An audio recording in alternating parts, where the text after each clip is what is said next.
رب اشرح لي صدري ويسر لي أمري واحلل عقدة من لساني يفقهوا قولي اللهم فقهنا في الدين اللهم فقهنا في القرآن رب زدني علما رب زدنی علما۔ السلام علیکم ورحمۃ اللہ وبرکاتہ۔ ہمارا آج کا لیسن ہے سورۃ بقرہ آیت نمبر 113 سے 121 تک۔ آگے دیکھتے ہیں۔ بسم اللہ الرحمن الرحیم۔ وقالت الیہود، اور کہتے ہیں یہودی، لیست النصارى، نہیں ہے عیسائی، علی شیء، کسی چیز پر۔ وقالت النصارى، اور کہتے ہیں عیسائی، لیست الیہود، نہیں ہے یہودی، علی شیء، کسی چیز پر۔ وہم، اور وہ یتلون، پڑھتے ہیں، کتاب، کذالک، اسی طرح، قال الذین، کہتے ہیں وہ لوگ، لا نہیں، یعلمون، جانتے، مثلا، انہی کی مانند، قولہم، کوئی بات۔ فاللہ، تو اللہ تعالیٰ، یحکم، فیصلہ کر دے گا، بینہم، ان کے درمیان، یوم القیامت، قیامت کے دن، فیما، جس چیز میں، کانوا، تھے، فیہ، جس میں، یختلفون، اختلاف کرتے۔ یہودی کہتے ہیں عیسائیوں کے پاس کچھ نہیں، عیسائی کہتے ہیں یہودیوں کے پاس کچھ نہیں، حالانکہ دونوں ہی کتاب پڑھتے ہیں، اور اسی قسم کے دعوے ان لوگوں کے بھی ہیں جن کے پاس کتاب کا علم نہیں ہے۔ یہ اختلاف جن میں یہ لوگ مبتلا ہیں، ان کا فیصلہ اللہ قیامت کے روز کر دے گا۔ تو دیکھیں جو یہاں فرمایا گیا کہ جن لوگوں کے پاس کتاب کا علم نہیں ہے، یہودیوں کی بھی ہمیں سمجھ آ گئی، عیسائیوں کی بھی سمجھ آ گئی، اور آخر میں تیسری جو لوگوں کی صفت بیان کی گئی، جو تیسرے لوگ بیان کیے گئے ہیں وہ ہیں مشرکین عرب، کیونکہ اللہ تعالیٰ نے فرما دیا کہ ان کا فیصلہ اللہ تعالیٰ قیامت کے روز کر دے گا۔ تو اہل کتاب تو ایسے دعوے کرتے ہی تھے کہ یہودیوں کے علاوہ کوئی جنت میں نہیں جائے گا اور عیسائیوں کے علاوہ کوئی جنت میں نہیں جائے گا۔ تو جو تیسرے لوگ تھے اہل کتاب کے علاوہ، جو مشرکین عرب تھے، وہ بھی جوش میں آ گئے۔ انہوں نے کہا کہ ان کی تو تکذیب ہو گئی، ان کی تو تردید کر دی اللہ نے کہ یہودی کچھ نہیں ہے اور عیسائی بھی کچھ نہیں ہے۔ تو انہوں نے کہا کہ پھر جو جن بتوں کی پوجا ہم کرتے ہیں ہم صحیح ہیں۔ تو اللہ تعالیٰ یہاں پر ان کی بھی تردید کر رہے ہیں کہ جو بے علم ہے، جن کے پاس کتاب کا علم بھی نہیں ہے، تو وہ بھی حق بات پہ نہیں ہے۔ قیامت کے دن ان کے بھی تمام مقدمات جن میں وہ اختلاف کر رہے ہیں اور جس میں وہ حجت پیش کر رہے ہیں، تو ان کا بھی فیصلہ کر دیا جائے گا۔ تو ان آیات میں اللہ تعالیٰ نے یہود و نصارہ کے جو باہمی اختلافات تھے وہ ایک دوسرے پر رد کر کے ان کا ذکر فرما دیا کہ ان کی نادانی اور اس اختلاف کے جو مضر اثرات تھے ان کو بھی بیان کر دیا۔ پھر اس کے بعد اللہ تعالیٰ نے حقیقت کا اظہار فرمایا کہ ان تمام واقعات میں مسلمانوں کے لیے بڑی اہم ہدایات ہیں جن کا بیان ہم آگے دیکھیں گے۔ تو یہود و نصارہ دونوں نے ہی دین کی اصلی حقیقت کو کیا تھا، فراموش کر دیا تھا۔ انہوں نے مذہب کے نام پہ ایک قومیت بنا لی تھی، قوم بنا لی تھی، کیونکہ یہودی جو تھے انہوں نے اپنا مذہب تو چھوڑ دیا تھا، اس کی تعلیمات پہ عمل کرنا چھوڑ دیا تھا۔ عیسائیوں نے بھی ایسا ہی کیا تھا، انہوں نے صرف اپنی قوموں کا نام رکھ لیا تھا، یہودی اور عیسائی۔ تو ان دونوں میں سے ہر ایک اپنی ہی قوم کو جنتی اور مقبول ہونے کا یہ سمجھتا تھا کہ وہی جنتی ہے، وہی مقبول ہے، اور اپنے سوا تمام جو اقوام عالم تھا اس کو کیا سمجھتے تھے، وہ گمراہ ہے اور دوزخ کا مستحق ہے۔ تو اس جو اختلاف تھا ان کا، اس کا یہ نتیجہ نکلا کہ مشرکین عرب جو تھے ان کو یہ کہنے کا موقع مل گیا کہ عیسائیت بھی بے بنیاد ہے اور یہودیت بھی بے اصل ہے، حق اور صحیح جو ہے بس ہماری بت پرستی ہے۔ اس پر اللہ تعالیٰ نے ان دونوں قوموں کی جہالت اور گمراہی کے متعلق فرمایا کہ یہ دونوں جنت میں جانے کی اصل سبب سے غافل ہیں اور مذہب کے نام پر قومیت کے پیچھے پڑے ہوئے ہیں، تو حقیقت میں ان کے لیے کوئی آخرت میں کوئی اجر نہیں ہے۔ اور ساتھ ہی ان لوگوں کا جنہوں نے جوش میں آ کے کہا کہ ہماری بت پرستی ٹھیک ہے، تو اللہ تعالیٰ نے ان کی بھی ساتھ ہی تردید کر دی۔ تو دیکھیں مذہب جو بھی ہو، یہود ہو یا نصارہ ہو یا اسلام ہو، ان سب کی جو اصل چیز ہے، جو اصل جڑ بنیاد ہے، جو اصل روح ہے، وہ دو چیزیں ہیں۔ سب سے پہلی تو یہ ہے کہ بندہ دل و جان سے اپنے آپ کو اللہ تعالیٰ کے سپرد کر دے، اس کی فرما برداری کو اپنا عقیدہ اور مذہب سمجھے، چاہے کسی مذہب سے حاصل ہو نہ ہو۔ حقیقت جو ہے وہ دین اور مذہب کو فراموش کر کے یا اپنی خواہشات کے پیچھے ڈال کر یہودی یا نصرانی جو قومیت ہے اس کو اپنا مقصد بنا لینا، دین و مذہب سے جو ہے اور دین و مذہب سے ناواقف ہونا گمراہی ہے۔ بلکہ اصلی بات یہ ہے کہ اللہ تعالیٰ جو بھی مذہب ہے، اگر وہ اللہ تعالیٰ کی رضا کے لیے اپنے آپ کو اللہ کے احکامات کے مطابق ڈھال دے، اللہ کے آگے سر جھکا لے، اپنا سر خم کر لے. اور دوسری بات یہ کہ جنت میں جانے کے لیے صرف یہ کافی نہیں ہے کہ کوئی آدمی اپنے دل سے اللہ تعالیٰ کی فرما برداری کا ارادہ کرے، مگر ارادہ تو کر لے، اس کے بعد جو ہے اطاعت و فرما برداری اور جو عبادت کے طریقے اس کے اپنے ذہن و خیال کے مطابق ہیں وہ اپنے پاس سے ہی گھڑ لے.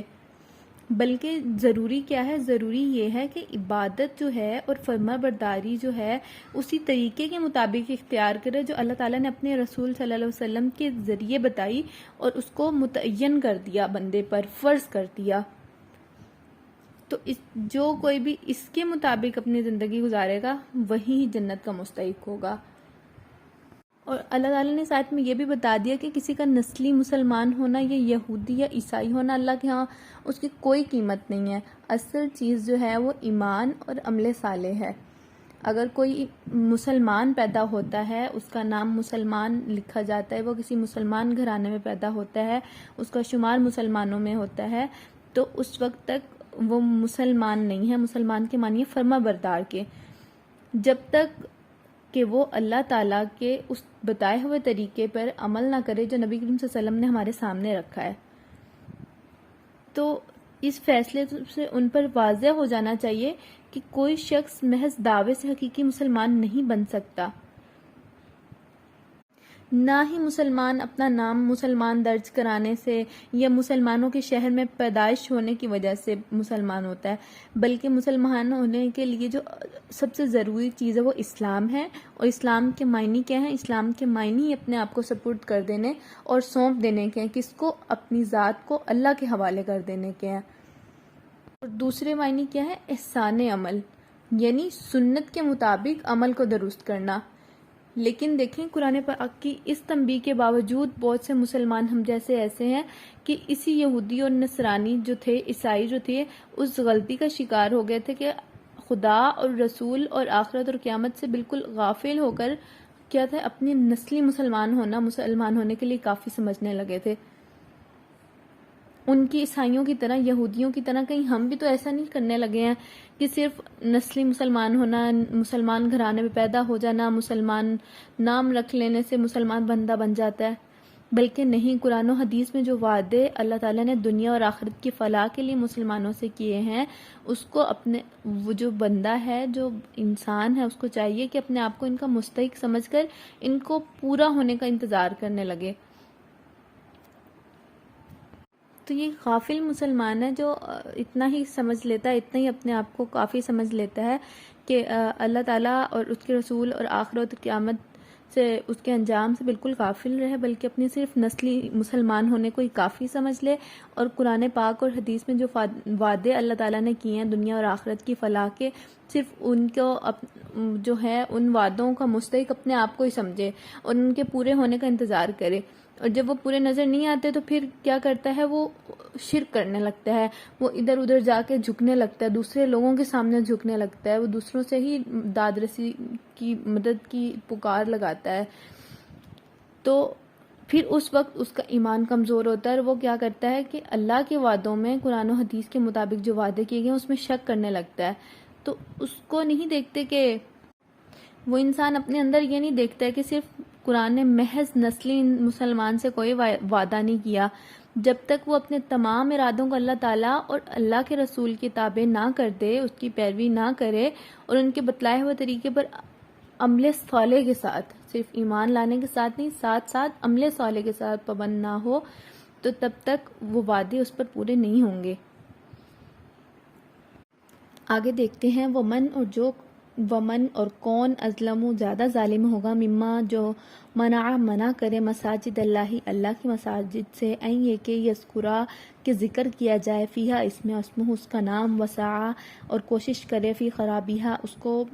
ویران کرنے کی، اولئک یہی لوگ، ما کانا نہیں ہو لہم ان کے لیے، این یہ کہ یدخلوہا کہ وہ داخل ہوں، الا مگر خائفین ڈرتے ہوئے، لہم ان کے لیے فی دنیا میں خزیون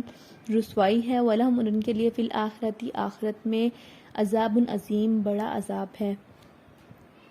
اور اس شخص سے بڑھ کر ظالم کون ہوگا جو اللہ کے معبودوں میں اس کے نام کی یاد سے روکے اور ان کی ویرانی کے در پہ ہو۔ ایسے لوگ اس قابل ہیں کہ ان عبادت گاہوں میں قدم نہ رکھیں، اور اگر وہاں جائیں تو بھی ڈرتے ہوئے جائیں۔ ان کے لیے دنیا میں رسوائی اور آخرت میں بڑا عذاب ہے۔ تو دیکھیں کہ بجائے اس کے کہ جو عبادت گاہیں ہیں اس قسم کے ظالم لوگوں کے قبضے اور اقتدار میں ہوں اور یہ ان کے متولی ہوں، تو ہونا یہ چاہیے کہ خدا پرست اور خدا ترس نرم دل لوگ جو ہیں ان کے ہاتھوں میں اقتدار ہو مساجد کا، اور وہی عبادت گاہوں کے متولی رہیں،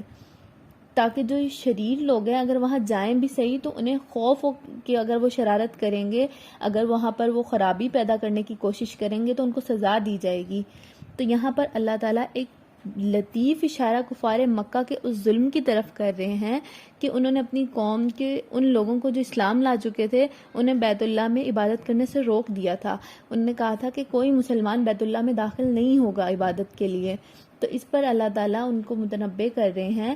کہ ہونا تو یہ چاہیے کہ تم لوگ کافر بھی ہو، کفر بھی کر رہے ہو، اسی اللہ کے گھر میں، اسی اللہ کی عبادت کی جگہ جو ہے اس میں تم اپنے بتوں کی پوجا کر رہے ہو، تو ہونا یہ چاہیے کہ تم متولی نہیں ہو بلکہ متولی وہ لوگ ہوں جو ایمان لانے والے ہوں، جو اس کا ان جگہوں کا حق ادا کرنے والے ہوں، اور ان کے پاس سارا اختیار ہو، تاکہ جب تم ان کی عبادت گاہوں میں مطلب کہ مساجد میں آؤ تو اس وقت تم خوف زدہ ہو کہ اگر جب کوئی بھی ہم اس میں شرارت کریں گے، کوئی بھی خرابی کی کوشش کریں گے تو ہم اس پر سزا دی جائے گی۔ آگے دیکھیں وَلِلَّهِ الْمَشْرِقُ، اور اللہ ہی کے لیے مشرق ہے، وَالْمَغْرِبُ، اور مغرب، فَأَيْنَمَا، پھر جہاں کہیں تولو تم پھیرو، فَثَمَّ، تو پاؤ گے، وجہ اللہ، اللہ کا رخ، ان اللہ، بے شک اللہ تعالیٰ، واسع علیم، بخشنے والا اور وسعت کے ساتھ علم رکھنے والا ہے۔ اور اللہ ہی کے لیے مشرق و مغرب ہے، سو جس طرف تم منہ کرو وہاں ہی متوجہ ہے اللہ، بے شک اللہ تعالیٰ بے انتہا بخشش کرنے والا، سب کچھ جاننے والا ہے۔ تو اللہ تعالیٰ اس آیت مبارکہ میں کہہ رہے ہیں کہ اللہ تعالیٰ نہ مشرق میں ہے نہ مغرب میں ہے، بلکہ وہ تمام سمتوں اور مقاموں کا مالک ہے، مگر خود جو ہے وہ کسی سمت یا کسی مقام میں مقید نہیں ہے، لہٰذا اس کی عبادت کے لیے کسی سمت یا کسی مقام کو مقرر کرنے کے معنی یہ نہیں ہے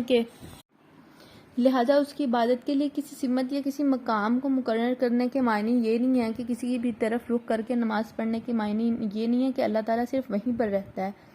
اور نہ ہی کوئی جھگڑنے اور بحث کرنے کے قابل یہ بات ہے کہ تم پہلے وہاں یا اس طرف رخ کر کے نماز پڑھتے تھے، اب تم اس طرف رخ کر کے نماز پڑھنے لگے ہو۔ تو اصل جو بات ہے وہ یہ ہے کہ اللہ تعالیٰ کسی مقید سمت یا مقام میں قید نہیں ہے، بلکہ اللہ تعالیٰ تو ہر جگہ موجود ہے۔ تو یہ نہ کسی جھگڑے اور بحث کے قابل بات ہے، اور نہ ہی یہ جو بات ہے اس قابل ہے کہ اس پر ایمان کا دائرہ گھوم رہا ہے۔ اور اللہ تعالیٰ نے آخر میں بولا اللہ بڑی وسعت والا ہے اور سب کچھ جاننے والا ہے، یعنی اللہ تعالیٰ محدود اور تنگ دل تنگ نظر نہیں ہے، کہ اتنے تنگ دست نہیں ہے اللہ تعالیٰ کہ جیسا تم لوگوں نے اپنے اوپر گمان کر کے اسے سمجھ رکھا ہے، بلکہ اللہ تعالیٰ کی جو خدائی ہے وہ بھی وسیع ہے، اور اس کا جو زاویہ نظر ہے وہ بھی وسیع ہے۔ وہ یہ بھی جانتا ہے کہ اس کا کون سا بندہ کہاں کس وقت کس نیت سے اس کو یاد کر رہا ہے۔ تو ضروری نہیں ہے کہ جو اس طرف رخ کر کے اس سمت کی طرف رخ کر کے نماز پڑھے گا صرف اللہ تعالیٰ اسی کو جانیں گے کہ اس نے نماز پڑھی ہے، بلکہ اللہ تعالیٰ وسعت کے ساتھ علم رکھنے والے ہیں، وہ سب کچھ جانتے ہیں کہ کون سا بندہ کہاں پر کس نیت سے اللہ کو یاد کر رہا ہے، اور کتنے ہی خلوص کے ساتھ یاد کر رہا ہے، اور کتنا اس کے اندر اللہ کو پانے کا یا اللہ کو حاصل کرنے کی خواہش ہے۔ یہاں پر اللہ تعالیٰ نے ساتھ ہی بنی اسرائیل کے جو یہودی تھے ان کو بھی جواب دے دیا کہ وہ لوگ کہتے تھے بیت المقدس کی طرف پہلے رخ کر کے نماز پڑھنے کا حکم تھا، تو اب بیت اللہ کی طرف پڑھنے کا حکم ہے، تو ایسا کیوں ہے کہ پہلے تو اللہ تعالیٰ وہاں تھا، پھر اب کیسے ہو سکتا ہے کہ بیت اللہ کی طرف ہو گیا ہو؟ تو اللہ تعالیٰ یہاں پر ان کو یہ بھی جواب دے رہے ہیں کہ اللہ نہ شرقی ہے نہ غربی ہے، بلکہ اللہ تعالیٰ ہر جگہ موجود ہے، تم جس طرف بھی رخ کرو گے اس طرف اللہ کو پاؤ گے۔ آگے دیکھتے ہیں وقالوا، کہتے ہیں اتخذ، بنا لیا ہے اللہ نے ولدن، بیٹا۔ ان کا قول ہے کہ اللہ نے کسی کو بیٹا بنایا ہے، سبحانہ، پاک ہے وہ، بلکہ لہو، اس کے لیے ہے، ما جو فی السماواتی، آسمانوں میں ہے، والارض، اور زمین میں، کلن، ہر کوئی، لہو، اس کے لیے، قانتون، فرما بردار ہے۔ ان کا قول ہے کہ اللہ نے کسی کو بیٹا بنایا ہے، اللہ پاک ہے ان باتوں سے۔ اصل حقیقت یہ ہے کہ زمین و آسمان کی تمام موجودات کا اس کی ملک ہیں، سب کے سب اس کی مطیع و فرمان ہیں۔ وہ بدیع السماواتی، اور موجد ہے آسمانوں کا، والارض، اور زمین کا، واذا، اور جب قضا، فیصلہ کرتا ہے، امرن، کسی معاملے کا یا کسی کام کا، فانما، پھر بے شک، یقول، کہتا ہے، لہو، اس سے، کن، ہو جا، فیکن، تو وہ ہو جاتی ہے۔ سب کے سب اسی کے مطیع فرمان ہیں، وہ آسمانوں اور زمین کا موجد ہے، جس بات کا وہ فیصلہ کرتا ہے اس کے لیے بس یہ حکم دیتا ہے کہ ہو جا، اور وہ ہو جاتی ہے۔ تو اللہ تعالیٰ اس آیت مبارکہ میں پچھلی بات کے ساتھ ہی ان کی تردید کر رہے ہیں کہ تم جو سمجھتے ہو کہ اگر یہ عیسائیوں کی طرف بھی تھا کہ وہ کہتے تھے کہ حضرت عیسیٰ علیہ السلام اللہ تعالیٰ کے بیٹے ہیں، تو اللہ تعالیٰ یہاں پر فرما رہے ہیں کہ اللہ تعالیٰ ان تمام عیبوں سے پاک ہے کہ وہ کسی کو جنے۔ اللہ نے کسی کو اپنا بیٹا نہیں بنایا، بلکہ اصل حقیقت یہ ہے کہ زمین و آسمان کی تمام موجودات، مطلب زندہ رہنے والی چیزیں، سانس لینے والی چیزیں، اور جو بے جان چیزیں، سب کا سب مالک کیا ہے؟ اللہ تعالیٰ کی ذات ہے، اور وہ اس کے سامنے فرما بردار ہے۔ اللہ تعالیٰ جس چیز کو بھی حکم دیتے ہیں کہ ہو جا تو وہ ہو جاتا ہے۔ تو حضرت عیسیٰ علیہ السلام کی پیدائش جو ہے وہ بھی اللہ کے حکم سے ہے، اللہ کے فیصلے کے مطابق ہے، اس میں یہ نہیں کہ وہ اللہ کے بیٹے ہیں یا اللہ تعالیٰ کی جو بادشاہی ہے اس میں شریک ہیں، وہ صرف اور صرف اللہ تعالیٰ کے پیغمبر ہیں۔ آگے دیکھیں، وقال الذین، اور کہتے ہیں، لا یعلمون، جن کے پاس کوئی علم نہیں، لو، اگر، لا نا یکلمنا، کلام کر لیتا اللہ، نادان کہتے ہیں اللہ خود ہم سے بات کیوں نہیں کرتا، او یا تأتینا، لے آتا، آیت النشانی، کذالک، اسی طرح، قال الذین، کہتے ہیں، من قبلہم، ان سے پہلے، مثل قولہم، اسی طرح کی باتیں، ایسی ہی باتیں ان سے پہلے لوگ بھی کیا کرتے تھے، تشابہت، مشابہ ہیں، قلوب، ان کے دل، تحقیق، بینا، ہم نے واضح کر دیا ہے، نمایاں کر چکے ہیں، آیاتی، نشانیاں، لقومی، ان لوگوں کے لیے، یوقنون، جو یقین رکھتے ہیں۔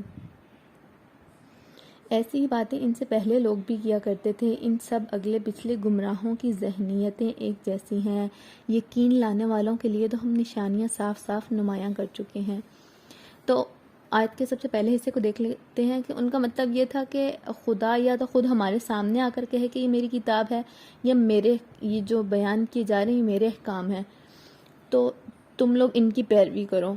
یا پھر ہمیں کوئی ایسی نشانی دکھائی جائے جس سے ہمیں یقین آ جائے کہ آپ صلی اللہ علیہ وسلم جو بھی کچھ کہہ رہے ہیں وہ خدا کی طرف سے ہے۔ تو اللہ تعالیٰ آیت کے اگلے حصے میں کہہ رہے ہیں کہ یہ ایسی باتیں کر رہے ہیں جیسے ان سے پہلے والے گمراہ لوگ کرتے تھے، مطلب یہ کہ ان سب کی ذہنیتیں، ان سب کی سوچ کا جو محور ہے وہ ایک ہی جیسا ہے، وہ لوگ بھی ایسے ہی اعتراض کرتے تھے اور ایسے ہی مطالبے کرتے تھے جو ان سے پہلے والے لوگ تھے وہ بھی۔ تو قدیم زمانے سے آج تک گمراہی کا جو مزاج رہا ہے وہ ایک ہی ہے کہ وہ بار بار ایک ہی قسم کے شبہات اور اعتراضات اور جو سوالات ہیں وہ بار بار ایک ہی قسم کے دہراتے رہتے ہیں، وہ ایک ہی قسم کے مطالبے کرتے ہیں کہ اللہ ہمارے سامنے آ کے خود پیش کرے کتاب کہ میری کتاب ہے، اس کی تعلیمات پر عمل کرو، اور جو نبی جو یہ بیان کر رہا ہے شخص یہ میرا نبی ہے۔ اور پھر یہ کہ یقین لانے والوں کے لیے تو ہم نشانیاں صاف صاف نمایاں کر چکے ہیں۔ تو یہ بات اللہ تعالیٰ نے خود آ کر ہم سے کیوں نہیں کی کہ جو ان کا جو پچھلی بات تھی آدھی کے، یہ بات جو انہوں نے کہی تھی کہ اللہ تعالیٰ ہم سے آ کر خود بات کیوں نہیں کرتے ہیں، تو وہ اس قدر محمل تھی، اس قدر غیر ضروری تھی کہ اللہ تعالیٰ نے اس کا جواب دینے کی ضرورت ہی نہیں سمجھی۔ جواب صرف اللہ تعالیٰ نے اس بات کا دیا کہ ہمیں نشانی کیوں نہیں دکھائی جاتی، تو اللہ تعالیٰ نے جواب یہ دیا کہ نشانیاں تو بے شمار ہیں، مگر جو ماننا ہی نہیں چاہتا، جو جاننا ہی نہیں چاہتا، اسے آخر کون سی نشانی دکھائی جا سکتی ہے؟ آگے دیکھیں، انا بے شک ارسلنا کا ہم نے تمہیں بھیجا ہے بالحق، حق کے ساتھ، بشیرن خوشخبری دینے والا، و نذیرن اور ڈرانے والا، ولا اور نہ تسألو تم سے سوال کیا جائے گا، ان بارے میں اصحاب الجحیم جہنم کے رہنے والوں کے بارے میں تم سے سوال نہیں کیا جائے گا۔ ہم نے تم کو علم حق کے ساتھ خوشخبری دینے والا اور ڈرانے والا بنا کر بھیجا۔ اب جو لوگ جہنم سے رشتہ جوڑ چکے ہیں ان کی طرف سے تم ذمہ دار اور جواب دہ نہیں ہو۔ تو یعنی اللہ تعالیٰ نے دوسری نشانیوں کا ذکر کرنے سے پہلے سب سے پہلے جو بڑی نشانی تھی، جو نمایاں ترین نشانی تھی، وہ خود آپ صلی اللہ علیہ وسلم کی ذات تھی۔ تو دوسری نشانیوں کا کیا ذکر؟ نمایاں ترین جو نشانی آپ صلی اللہ علیہ وسلم کی اپنی شخصیت ہے، کیونکہ آپ صلی اللہ علیہ وسلم کی نبوت سے پہلے کے حالات، اس قوم اور ملک کے حالات جس میں آپ صلی اللہ علیہ وسلم پیدا ہوئے، اور وہ حالات جن میں آپ صلی اللہ علیہ وسلم نے پرورش پائی اور 40 برس زندگی بسر کی، اور پھر وہ عظیم الشان کارنامہ جو نبی صلی اللہ علیہ وسلم ہونے کے بعد آپ صلی اللہ علیہ وسلم نے انجام دیا، جو نبی ہونے کے بعد۔ تو یہ سب کچھ کیا تھا؟ ایک ایسی روشن نشانی ہے جس کے بعد کسی اور نشانی کی ضرورت ہی نہیں پڑتی ہے، کیونکہ آپ صلی اللہ علیہ وسلم نے اپنی زندگی کے 40 برس ان لوگوں کے اندر گزارے تھے، ان لوگوں کے درمیان گزارے تھے، تو بالکل وہ کچھ نہیں جانتے تھے، اور 40 سال کے بعد وہ یکدم جو تعلیمات پیش کر رہے تھے وہ ایک بہت ہی اونچی سطح کی اور ایسی تعلیمات تھی جس کو بہت ہی زیادہ علم رکھنے والا شخص بھی بیان نہیں کر سکتا، ایسی تعلیمات تھیں۔ تو اللہ تعالیٰ کہہ رہے ہیں کہ وہ خود آپ صلی اللہ علیہ وسلم کی ذات تم لوگوں کے لیے نشانی ہے، کیونکہ وہ تو تمہارے درمیان ہی پیدا ہوا، تمہارے درمیان ہی اس نے زندگی کے 40 برس گزارے۔ کیا تم اس کی شخصیت سے پہلے واقف نہیں تھے؟ تو وہ پہلے کیا جھوٹ بولتا تھا کہ اب وہ جھوٹ بول رہا ہے؟ اور پھر ساتھ ہی اللہ تعالیٰ نبی کریم صلی اللہ علیہ وسلم سے فرما رہے ہیں کہ اب جو لوگ جہنم سے اپنا رشتہ جوڑ چکے ہیں، تمہاری نصیحت بیان کرنے کے بعد، ہر چیز جو ہر قسم کی تعلیمات تھی، ہر چیز کو کھول کھول کے رکھ دینے کے بعد تمہارا کام صرف تھا کہ پہنچا دینا۔ تم نے ان کو باخبر کر دیا ہر چیز سے جس کا وہ علم نہیں رکھتے تھے۔ اب باخبر کر دینے کے بعد، ہر چیز کو بتا دینے کے بعد، تمہارے پہ ذمہ داری نہیں ہے، تمہارے پہ کوئی بوجھ نہیں ہے کہ جو لوگ بھی جہنم سے اپنا رشتہ جوڑ چکے ہیں اس کی ذمہ دار تم ہو، بلکہ اس کے ذمہ دار وہ خود ہیں، کیونکہ اللہ تعالیٰ نے انسان کو ارادے کی آزادی دی ہے۔ آپ صلی اللہ علیہ وسلم کو کہہ رہے ہیں کہ تمہارا کام صرف پہنچانا تھا، تم نے پہنچا دیا، ان کو بتا دیا۔ اب اس سے بڑھ کر بھاری جو بوجھ ہے وہ تم نہیں اٹھا سکتے ہو، ان کو زبردستی قائل نہیں کر سکتے ہو۔ آگے دیکھیں، ولن اور ہرگز نہیں ترضا راضی ہوں گے انکل یہود تم سے یہودی، ولن نصارا اور نہ عیسائی، حتیٰ یہاں تک تتبعا پیروی کرنے لگو ملتہم ان کے طریقے کی، کل کہہ دو انا بے شک ہد اللہ ہدایت ہے، هو الہدا بس وہی ہدایت ہے۔ یہودی اور عیسائی تم سے ہرگز راضی نہ ہوں گے جب تک تم ان کے طریقے پر نہ چلنے لگو، صاف کہہ دو کہ بس وہی ہے راستہ، بس وہی ہے جو اللہ نے بتایا ہے۔ والا ان اتبعت اگر تم پیروی کرو اہواءہم ان کی خواہشات کے بعد، الذی اس کے بعد جاءک آنے کے من العلم علم، ما جو لکا تمہارے لیے ما نہیں ہوگا لکا تمہارے لیے من اللہ اللہ سے، من ولی جن کوئی مددگار یا دوست، ولا نصیر نہ کوئی مددگار، ورنہ اگر اس علم کے بعد جو تمہارے پاس آ چکا تم ان کی خواہشات کی پیروی کی تو اللہ کی پکڑ سے بچانے والا کوئی دوست اور مددگار تمہارے لیے نہیں ہے۔ تو مطلب یہ ہے کہ ان لوگوں کی جو ناراضگی تھی یہودیوں اور عیسائیوں کی، اس کا سبب یہ تو نہیں ہے کہ وہ سچے طالب حق ہیں، وہ حق کو جاننا چاہتے ہیں، پہچاننا چاہتے ہیں، اور تم نے ان کے سامنے حق کو واضح کرنے میں کچھ کمی کی ہے، بلکہ وہ تو اس لیے تم سے ناراض ہیں کہ تم نے اللہ کی آیات اور اس کے دین کے ساتھ وہ منافقانہ اور بازیگرانہ طرز عمل کیوں نہیں اختیار کیا جو ہم نے اختیار کیا تھا یہودیوں کے مطابق، کہ جو ہم نے طرز عمل اختیار کیا تھا تم بھی وہی کرتے، تم بھی جیسے من گھڑت دین بنا لیتے اور جیسے ہماری خواہشات نفس تھیں اسی کے مطابق چلتے چلے جاتے، ویسے ہی بیان کرتے چلے جاتے۔ تو خدا پرستی کے پردے میں وہ خود پرستی کیوں نہیں کی ہے تم نے، جو ہم کر رہے تھے پہلے سے؟ تو دین کے اصول و احکام کو اپنے تخیلات یا اپنی خواہشات کے مطابق ڈھالنے میں وہ اس دیدہ دلیری سے کیوں کام نہ لیا جس کو ہم پہلے سے کر رہے تھے؟ وہ ریاکاری اور وہ نمائش جس کو ہم پہلے سے کر رہے تھے اس کا تم نے کیوں نہیں ادا کیا ہے؟ ان کو اس بات سے اعتراض تھا، وہ یہ نہیں چاہتے تھے کہ ہمارے سامنے تم نے حق رکھنے میں کوئی کمی رکھتی ہے۔ تو اللہ تعالیٰ یہاں پہ نبی کریم صلی اللہ علیہ وسلم سے کہہ رہے ہیں کہ ایسا نہیں ہے کہ وہ تم سے راضی ہو جائیں گے، بلکہ وہ راضی کیا، وہ تو راضی ہونا ہی نہیں چاہتے ہیں، وہ تو چاہتے یہی ہیں کہ تمہیں بھی ساتھ ہی اپنے راستے پر بھٹکا کر لے جائیں۔ ان کی تو دلی خواہش یہ ہے کہ وہ جس طرح سے اپنے جس روش پہ چلے ہوئے تھے اسی راستے پر تمہیں بھی چلا لیں۔ تو اللہ تعالیٰ آیت مبارکہ میں کہہ رہے ہیں کہ انہیں راضی کرنے کی فکر چھوڑ دو، کیونکہ جب تک ان کے سے رنگ ڈھنگ نہ اختیار کر لو یا دین کے ساتھ وہی معاملہ نہ کرنے لگو جو یہ خود کرتے تھے، اور عقائد و اعمال کی ان گمراہیوں میں مبتلا نہ ہو جو جن میں یہ لوگ مبتلا تھے، اس وقت تک ان کا تم سے راضی ہونا مشکل ہے اور ناممکن ہے کہ تم سے راضی ہو جائیں گے۔ آگے دیکھیں، اللہ زینہ، جو لوگ آتیناہم دی گئی ہیں ان کو کتاب یتلونہ، اس پڑھتے ہیں اس کو، حق کا جیسے تلاوتی ہی جیسے اسے پڑھنے کا حق ہے، اولئک، اور یہی لوگ یؤمنون ایمان لاتے ہیں بھی اس پر، ومن، اور جو کوئی یکفر کفر کرے بھی اس کے ساتھ، فاولئک، پھر اس کے لیے ہم الخاسرون، وہی خسارہ پانے والا ہے۔ جن لوگوں کو ہم نے کتاب دی ہے وہ اسے اس طرح پڑھتے ہیں جیسا کہ پڑھنے کا حق ہے، وہ اس پر سچے دل سے ایمان لاتے ہیں، اور جو اس کے ساتھ کفر کا رویہ اختیار کریں وہی اصل میں نقصان اٹھانے والے ہیں۔ تو اللہ تعالیٰ نے یہاں پہ بیان کیا کہ اہل کتاب کے جو صالح عنصر تھا، جو نیک لوگ تھے، ان کی طرف اشارہ ہے کہ لوگ دیانت اور راستی کے ساتھ خدا کی کتاب کو پڑھتے ہیں، اس لیے جو کچھ کتاب کی روح سے حق ہے اسے حق مان لیتے ہیں، اور جو اللہ کی کتاب کی روح سے غلط ہے اس کو غلط مان لیتے ہیں۔ اور جو کوئی انکار کرتا ہے اللہ کی کتاب کے ساتھ، اللہ کی تعلیمات کے ساتھ، تو وہی نقصان میں ہے۔ اصل نقصان جو ہے اس کا قیامت کا، عاقبت کا نقصان ہے کہ وہ اپنی آخرت خراب کر لے۔ تو جو کوئی انکار کا رویہ اختیار کرے گا تو اصل میں وہی نقصان اٹھانے والا ہے، بلکہ وہ نقصان اٹھانے والا نہیں ہے جو اس پر ایمان لے آئے، اور